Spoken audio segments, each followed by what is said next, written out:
চাট খেতে কে না ভালোবাসে। আমরা প্রত্যেকেই ছোট বড় মাঝারি চাট প্রেমী, তাই তো? সেই রকমই একটা রেসিপি নিয়ে চলে এসেছি আজকে।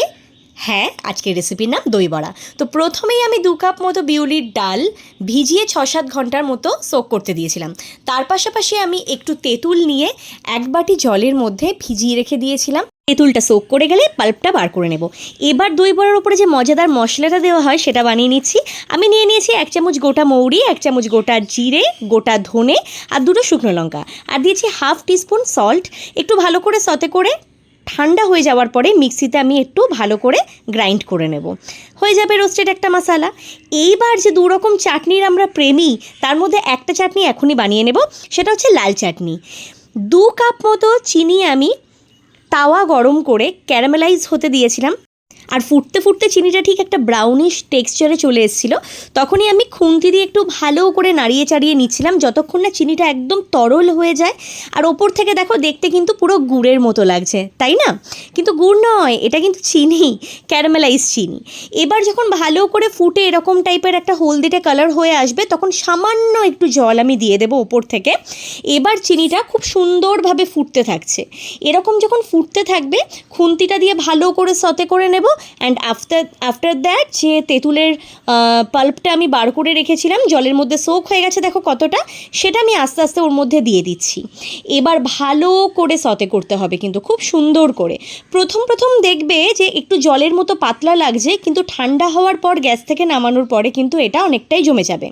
এবার আস্তে আস্তে ওর মধ্যে 1/2 টিস্পুন সল্ট দিয়ে দিলাম একটু কাশ্মীরি মির্চি, অ্যান্ড দিয়ে দিচ্ছি 1 কাপ মতো গুড়। এই পুরো মিশ্রণটাকে এবার ভালো করে নাড়িয়ে চাড়িয়ে কিছুক্ষণ ফুটতে দিতে হবে। আবারও যখন চিনিটা উতলে উঠবে, ফুটে যাবে, একটা ব্রাউনিশ অ্যান্ড ইয়েলোইশ একটা টেক্সচারে চলে আসবে, তোমরা বুঝতেই পারবে ভালো করে নাড়াতে চাড়াতে। যখন এইভাবে ঠিক উতলে উঠবে, তখন আমরা গ্যাসটা অফ করে দেব। অ্যান্ড দেখো, একটা বাটির মধ্যে আমি কিন্তু ঢেলে নিয়েছি চাটনিটা। এখন একটু পাতলা লাগছে।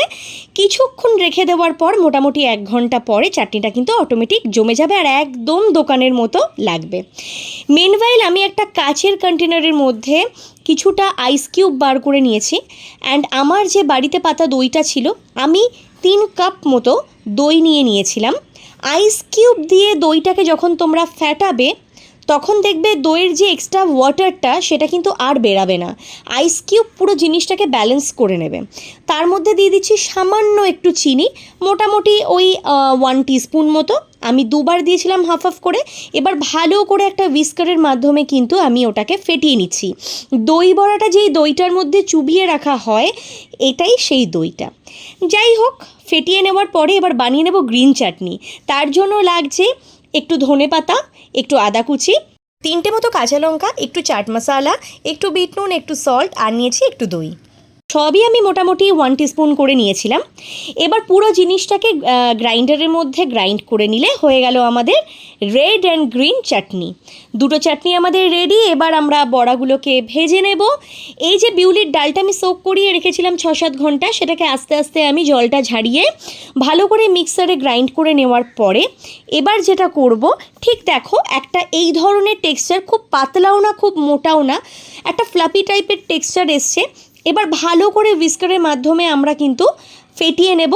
যে কোনো একটা দিকেই কিন্তু আমাদের ফ্যাটাতে হবে, ঠিক আমি যেরকমভাবে ফ্যাটাচ্ছি সেরকমভাবে। যদি তোমরা রাইট সাইডে ঘোরাও, রাইট সাইডে হুইস্কারটা ঘোরাবে, যদি লেফট সাইডে ঘোরাও, লেফট সাইডে ঘোরাবে, কিন্তু একবার ডান দিকে একবার বাঁ দিকে এভাবে ঘোরালে কিন্তু হবে না। ব্যাটারটা ভালো করে ফেটিয়ে নেওয়ার পরে একটা বাটির মধ্যে একটু জল নিয়ে সামান্য একটু মিশ্রণ তুলে ওর মধ্যে দিয়ে দিলে দেখবে যে বড়ার যে ব্যাটারটা সেটা ওপরে ভাসছে, তখনই বুঝবে যেটা হয়ে গেছে। আফটার দ্যাট আমি ওই কন্টেনারটার মধ্যে একটু সামান্য নুন, সামান্য চিনি, একটু গোটা মৌরি আর গোটা জিরে, আর একটু কাঁচা লঙ্কা কুচি দিয়ে দিলাম।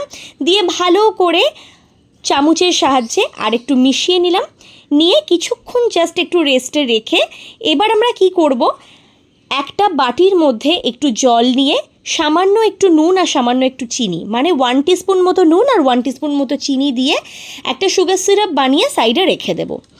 এবার একটা প্যানের মধ্যে একটু সাদা তেল নিয়ে, ডিপ ফ্রাই করার মতো পরিমাণ মতো তেলই আমি কিন্তু নিয়েছি, সেই সাদা তেলটাকে ফুটতে দিতে হবে। মিনওয়াইল আমি বাটির মধ্যে একটু জল নিয়ে হাতটাকে জলে ভিজিয়ে দিলাম। তো দ্যাট ব্যাটারটা যখন হাতে নিয়ে আমি বড়া ভাজার জন্য দেবো তখন যাতে সহজে উঠে আসে, কারণ বিউলির ডাল একটু আঠালো হয়। দেখো কত সিম্পল ওয়েতে হাতে কিন্তু আবার আমি হাতটা ভিজে নিচ্ছি, হাতে সুন্দরভাবে ডালের ব্যাটারটা উঠে যাচ্ছে, কোনো আঠাও লাগছে না, অ্যান্ড সুন্দরভাবে আমি কিন্তু প্যানের মধ্যে দিয়ে দিচ্ছি। ঠিক এরকমভাবেই তোমরা একটা মিডিয়াম সাইজ বলো কি যে যেরকম সাইজ পছন্দ করো সেরকমভাবে তোমরা তেলের মধ্যে ছাড়তে পারো। কিছুক্ষণ ফ্রাই করার পরে আস্তে আস্তে একটা চামচের সাহায্যে আমি কি করেছি, একটু তেলগুলোকে সাইড দিয়ে তুলে তুলে ওপরের দিকে দিয়ে দিচ্ছি যাতে খুব ভালো মতো ফ্রাইটা হয়। একটা ডিপ ফ্রাই হলেই কিন্তু বড়াটা ওপর থেকে মুচমুচে হয় আর ভেতর থেকে নরম থাকে। আর নরম করার প্রসেসটা তো আমি একটু পরে তোমাদেরকে দেখিয়েই দেবো।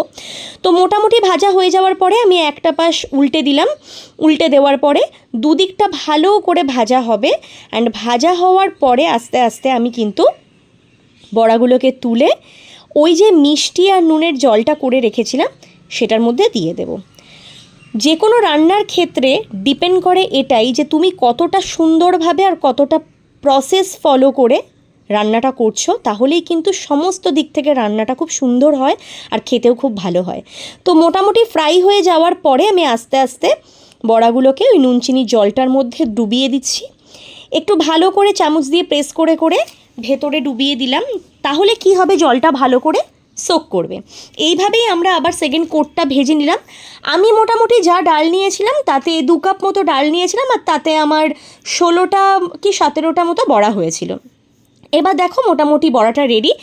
এবার একটা মেন গেম চেঞ্জার, আর সেটা হচ্ছে একটা তাওয়ার মধ্যে একটু সাদা তেল নিয়ে আমি একটু গোটা মেথি, গোটা জিরে, একটু কারি পাতা, কালো সর্ষে নিয়েছি, নিয়ে ভালো করে একটু ফ্রাই করেছি। দেখতে পাচ্ছ তোমরাও, হ্যাঁ আমি একটু আদা কুচিও নিয়েছিলাম, ভালো মতো একটু ফ্রাই করেছি। খুব সুন্দর একটা স্মেল যখন হয়ে আসবে ফ্রাই করতে করতে, তখন সামান্য একটু জল দিয়ে দিয়েছি।